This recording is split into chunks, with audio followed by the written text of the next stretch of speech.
കേരളത്തിലും സമഗ്ര വോട്ടർ പട്ടിക പരിഷ്കരണത്തിന് നടപടി തുടങ്ങുന്നു. ആശങ്ക വേണ്ടെന്ന മുഖ്യ തെരഞ്ഞെടുപ്പ് ഓഫീസർ രത്തൻ ഖേൽക്കർ. അടിസ്ഥാനമാക്കുന്നത് 2002 വോട്ടർ പട്ടിക. ആധാർ ഉൾപ്പെടെ 12 രേഖകളിൽ ഒന്ന് നൽകാം. 20-ന് രാഷ്ട്രീയ പാർട്ടികളുടെ യോഗം ചേരും.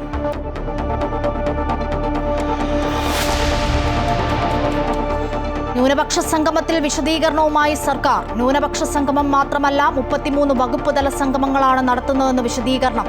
തെരഞ്ഞെടുപ്പ് അടുത്തപ്പോൾ സർക്കാരിന് പേടിയെന്ന് പ്രതിപക്ഷ നേതാവ് വി.ഡി. സതീശൻ. ശബരിമല സ്വർണ്ണപ്പാളി വിവാദത്തിൽ മുഴുവൻ രേഖകളും പിടിച്ചെടുക്കാൻ ഹൈക്കോടതി നിർദ്ദേശം. വീഴ്ച സമ്മതിച്ച് ദേവസ്വം ബോർഡ്.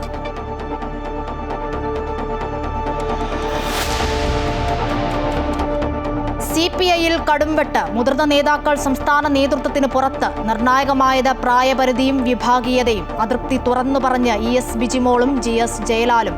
സംസ്ഥാന സെക്രട്ടറിയായി ബിനോയ് വിശ്വം തുടരും. വരുംകാല പോരാട്ടങ്ങളിൽ വീറോടെ പൊരുതുമെന്ന് ബിനോയ് വിശ്വം.